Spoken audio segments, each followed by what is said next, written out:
వైద్య విద్య మరియు ఆసుపత్రుల మౌలిక సదుపాయాలు విస్తృతంగా అభివృద్ధి చేస్తున్నాం. నూతన వైద్య కళాశాలలో 400 అదనపు ఎంబీబీఎస్ సీట్లు అందుబాటులోకి వచ్చాయి. అదేవిధంగా 16 నూతన నర్సింగ్ కళాశాలలు మరియు 28 అనుబంధ హెల్త్ సైన్స్ కళాశాలల ద్వారా ప్రతి సంవత్సరం 2640 మంది విద్యార్థులకి అదనంగా వైద్య విద్యను అభ్యసించేందుకు అవకాశం లభించనుంది.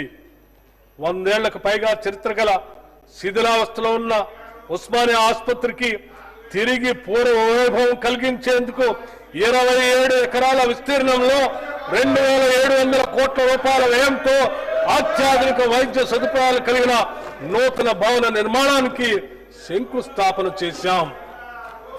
వైద్య ఆరోగ్య శాఖకి ఈ బడ్జెట్ లో 12,399 కోట్ల రూపాయలు ప్రతిపాదిస్తున్నాం.